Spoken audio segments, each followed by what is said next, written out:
जय श्री राम दोस्तों, मैं सोनी कुमारी एक बार फिर से अपने सरस्वती म्यूजिक क्लासेस में आपका स्वागत करती हूँ और माँ सरस्वती से प्रार्थना करती हूँ कि आपका मेहनत सफल हो जाए। तो दोस्तों, जो भी इस बार टीचर एबिलिटी टेस्ट का एग्ज़ाम दिए थे और जिनका रिजल्ट हो चुका है, वो जल्द से जल्द अपने बीपीएससी एग्ज़ाम की तैयारी शुरू कर दे, क्योंकि दोस्तों जितनी मजबूती से आपकी तैयारी रहेगी उतना ही रिजल्ट होने का चांसेस ज़्यादा रहेगा। तो दोस्तों, मैंने आपके लिए कुछ महत्वपूर्ण क्वेश्चन लाई हूँ जो आपको एग्ज़ाम में अक्सर पूछे जाते हैं। तो चलिए दोस्तों, मैं आपके लिए जो क्वेश्चन लाई हूँ वो हम पढ़ते हैं। पहला, भरत के अनुसार 11वीं श्रुति पर कौन सा स्वर था? पहला काकली निषाद, दूसरा अंतर्गंधार, तीसरा गंधार, चौथा इनमें से कोई नहीं।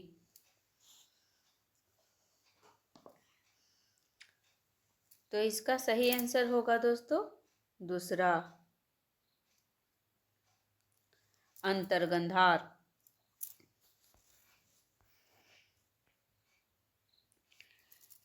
प्राचीन समय में काकली निषाद किस श्रुति पर स्थापित था?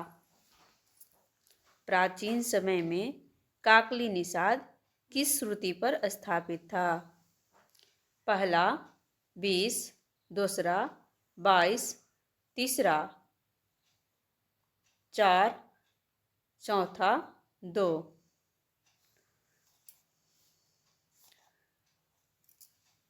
तो इसका सही आंसर होगा दोस्तों चौथा 2।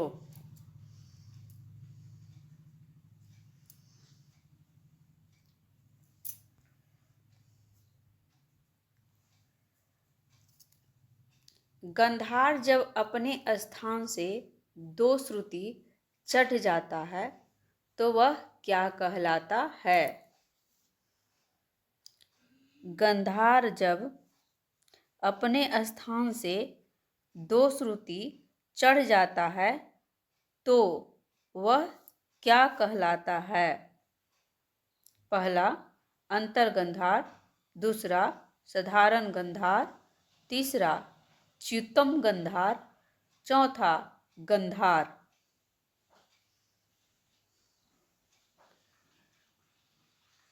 अगर आपको सही आंसर पता हो दोस्तों तो आप कमेंट में लिख सकते हैं।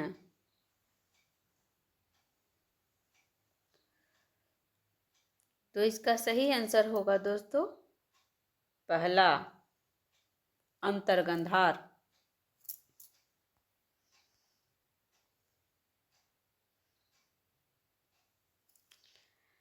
गंधार जब अपने स्थान से 1 श्रुति चढ़ जाता है तो वह क्या कहलाता है? गंधार जब अपने स्थान से 1 श्रुति चढ़ जाता है तो वह क्या कहलाता है? पहला अंतर्गंधार, दूसरा साधारण गंधार, तीसरा शुद्ध गंधार, चौथा काकली गंधार।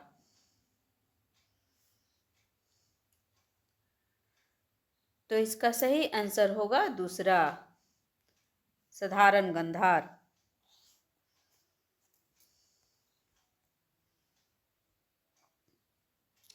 यदि कोई स्वर अपनी शुद्ध अवस्था की अपेक्षा चढ़ गया हो परंतु वह अगले स्वर तक ना पहुंचा हो, ऐसी अवस्था को क्या कहा जाता है? यदि कोई स्वर अपनी शुद्ध अवस्था की अपेक्षा चढ़ गया हो परंतु वह अगले स्वर तक ना पहुंचा हो, ऐसी अवस्था को क्या कहा जाता है? पहला शुद्ध, दूसरा अंतर, तीसरा साधारण, चौथा काकली।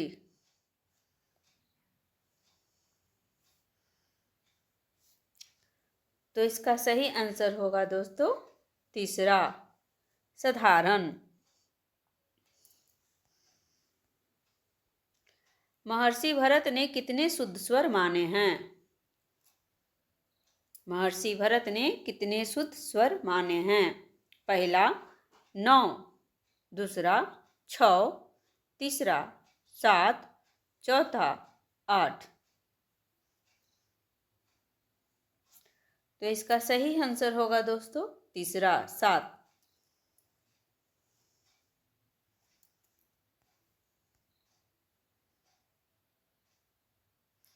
महर्षि भरत ने कितने विकृत स्वर माने हैं? महर्षि भरत ने कितने विकृत स्वर माने हैं? पहला 2, दूसरा 5, तीसरा 0, चौथा 8।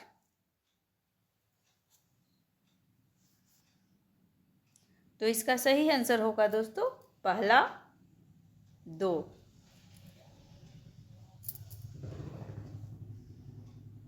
महर्षि भरत ने विकृत स्वरों के क्या नाम थे? महर्षि भरत के विकृत स्वरों के क्या नाम थे?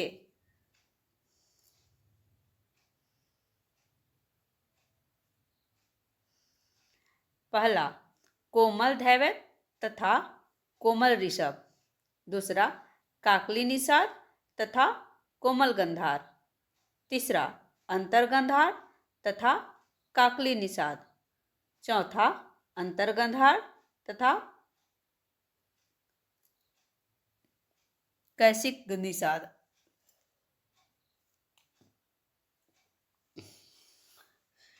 तो इसका सही आंसर होगा दोस्तों तीसरा अंतर्गंधार तथा काकली निषाद।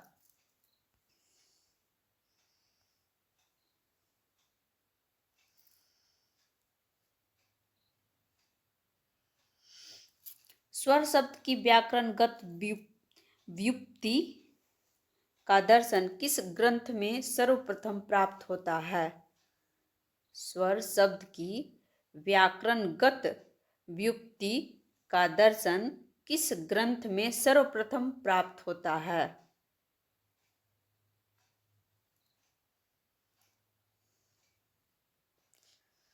पहला बृहदेशी, दूसरा नाट्यशास्त्र, तीसरा नारदीय शिक्षा, चौथा संगीत रत्नाकर।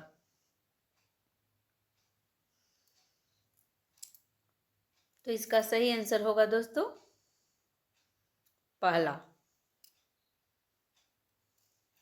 बृहदेशी।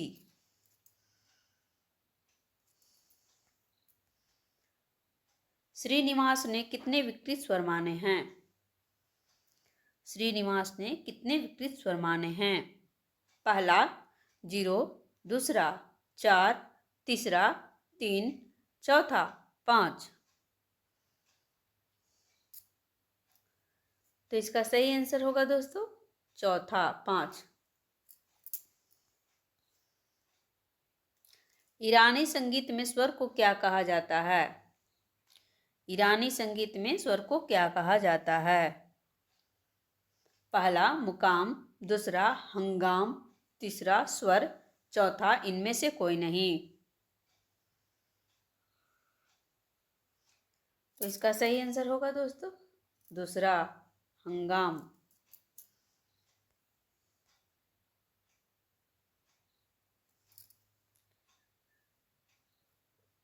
कुल कितने मुकाम माने गए हैं?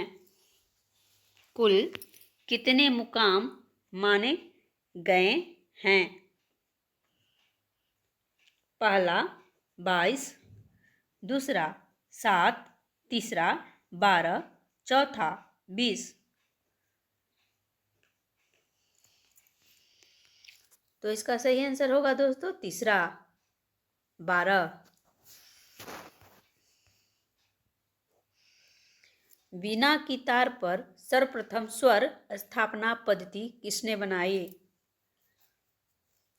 वीणा की तार पर सर्वप्रथम स्वर स्थापना पद्धति किसने बनाई? पहला अहोबल, दूसरा लोचन, तीसरा व्यंकटमुखी। मुखी होगा दोस्तों मुखी।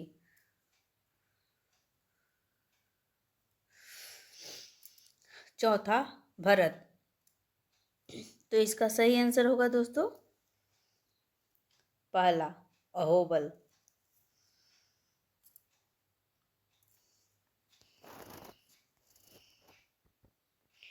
प्राचीन समय में दो स्वरों से युक्त गायन क्या कहलाता था? प्राचीन समय में दो स्वरों से युक्त गायन क्या कहलाता था? पहला आर्चिक, दूसरा गाथिक, तीसरा आलाप, चौथा आलपन। तो इसका सही आंसर होगा दोस्तों दूसरा गाथिक।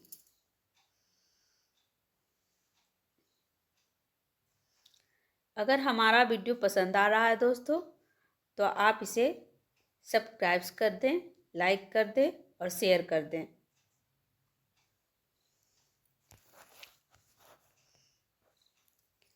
प्राचीन काल में एक स्वर से गायन को क्या कहते थे?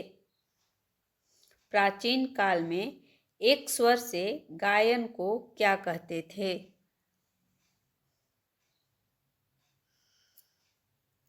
आर्चिक, एक स्वर।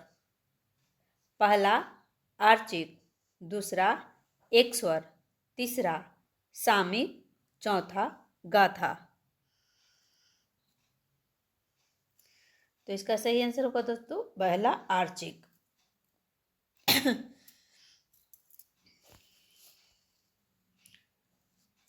तीन स्वरों से युक्त गायन को प्राचीन समय में क्या कहते थे? तीन स्वरों से युक्त गायन को प्राचीन समय में क्या कहते थे? पहला त्रिश्रुतिक, दूसरा गाथिक, तीसरा त्रिस्वर, चौथा सामिक। तो इसका सही आंसर होगा दोस्तों चौथा सामिक।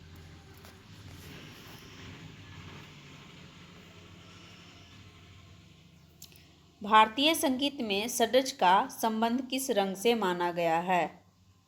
भारतीय संगीत में षड्ज का संबंध किस रंग से माना गया है?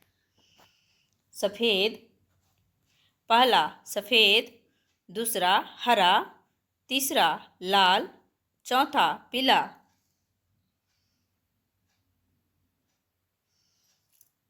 तो इसका सही आंसर होगा दोस्तों तीसरा लाल।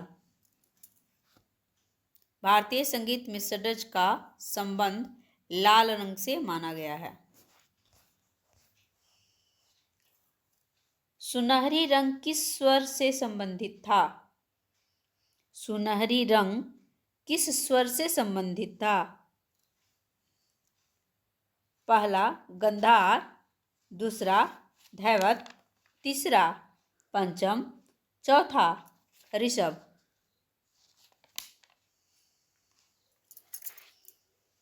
तो इसका सही आंसर होगा दोस्तों पहला गंधार।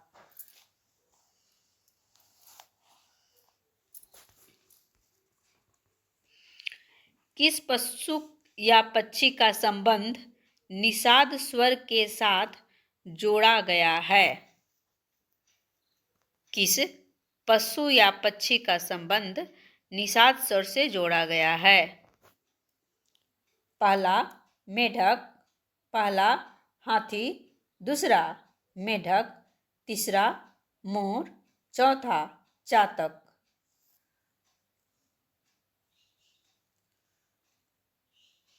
तो इसका सही आंसर होगा दोस्तों पहला हाथी।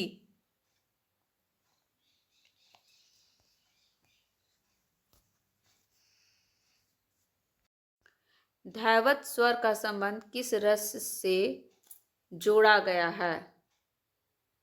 जोड़ा गया है। पहला विभत्स, दूसरा हास्य, तीसरा वीर, चौथा रौद्र। रौद्र। तो इसका सही आंसर होगा दोस्तों विभत्स। पहला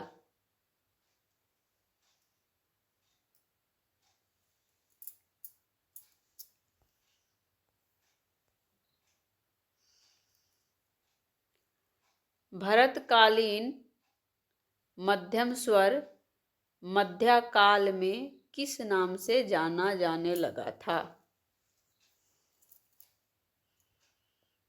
भरतकालीन मध्यम स्वर मध्यकाल में किस नाम से जाना जाने लगा था?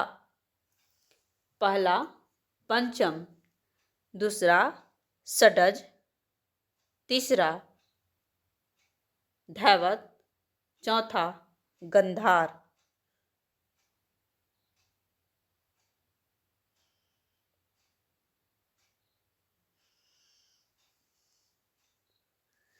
तो इसका सही आंसर होगा दोस्तों दूसरा षडज।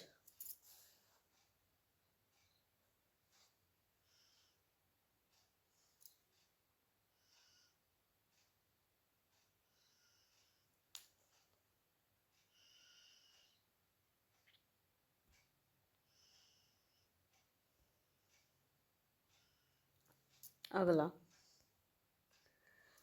भरतकाल के षडज का स्थान मध्यकाल में किस स्वर ने ले लिए? भरतकाल के षडज का स्थान मध्यकाल में किस स्वर ने ले लिया? पहला मध्यम, दूसरा पंचम, तीसरा धैवत, चौथा गंधार।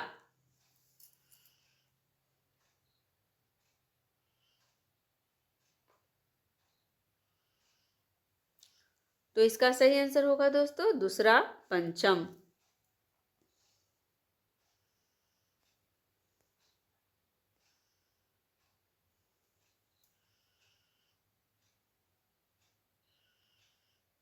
प्राचीन काल का गंधार स्वर आधुनिक समय का कौन सा स्वर बन गया है? प्राचीन काल का गंधार स्वर आधुनिक समय का कौन सा स्वर बन गया है? पहला मध्यम, दूसरा शुद्ध गंधार, तीसरा कोमल गंधार, चौथा तीव्र गंधार। तीव्र मध्यम, चौथा तीव्र मध्यम।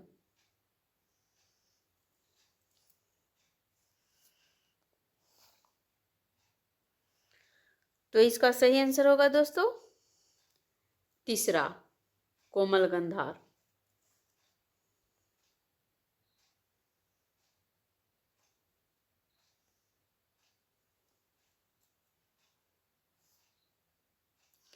अंतर्गंधार स्वर को आधुनिक समय में क्या कहा जाता है? अंतर्गंधार स्वर को आधुनिक समय में क्या कहा जाता है? पहला शुद्ध मध्यम, दूसरा शुद्ध ऋषभ, तीसरा शुद्ध गंधार, चौथा कोमल गंधार।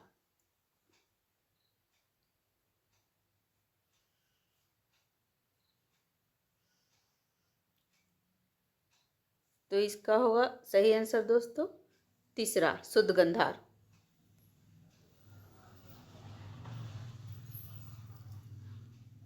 आधुनिक समय में कौन सा स्वर अवर्जित माना गया है? आधुनिक समय में कौन सा स्वर अवर्जित माना गया है?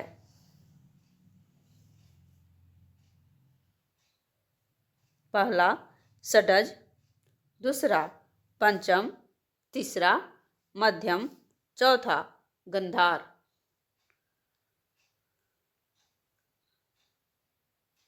तो इसका सही आंसर होगा दोस्तों पहला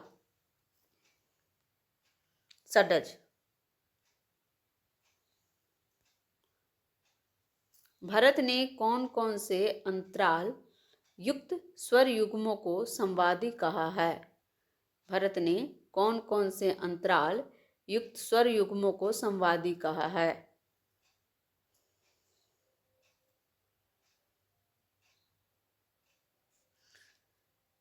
पहला अष्टद्वादश, दूसरा नौ त्रयोदश, तीसरा 9 द्वादश, चौथा अष्ट त्रयोदश।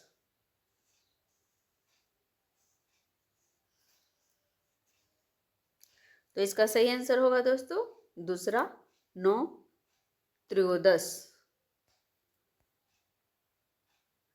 पंडित सारंग देव ने कौन कौन से अंतराल युक्त स्वर युग्मों को संवादी कहा है? पंडित सारंग देव ने कौन कौन से अंतराल युक्त स्वर युग्मों को संवादी कहा है? पहला 9 द्वादश, दूसरा 9 त्रयोदश, तीसरा अष्ट त्रयोदश, चौथा अष्ट द्वादश।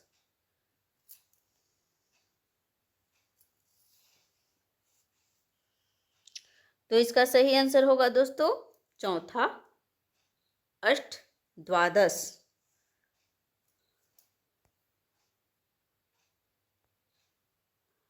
भारतीय विचारधारा में मूल या शुद्ध स्वर सप्तक में त्रयोदश श्रुत्यंतर कितनी बार आना चाहिए? ध्यान से पढ़िएगा क्वेश्चन दोस्तों। भारतीय विचारधारा में मूल या शुद्ध स्वर सप्तक में त्रयोदश श्रुत्यंतर कितनी बार आना चाहिए? पहला 2, दूसरा 3, तीसरा 1, चौथा 4।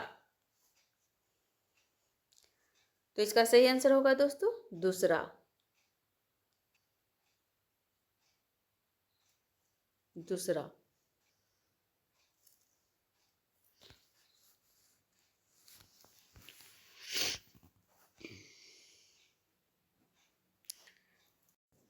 षड्ज पंचम का आपसी गुणोत्तर कितना है?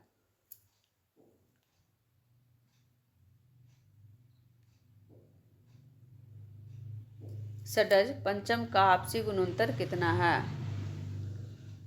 पहला 3:4, दूसरा 3:2, तीसरा 4:3, चौथा 1:2।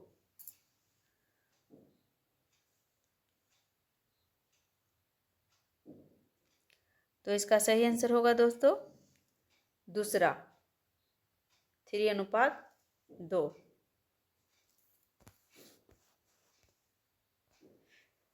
षड्ज मध्यम का आपसी गुणोत्तर कितना है? षड्ज मध्यम का आपसी गुणोत्तर कितना है? पहला 4:2, दूसरा 3:4, तीसरा 4:3, चौथा 2:4।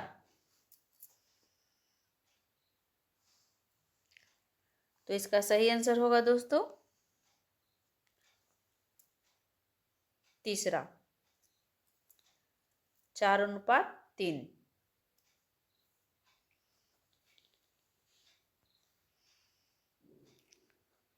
तो ये कुछ महत्वपूर्ण क्वेश्चन थे दोस्तों जो मैं आपके लिए लाई थी, और उम्मीद करते हूँ कि हमारा वीडियो आपको पसंद आया होगा।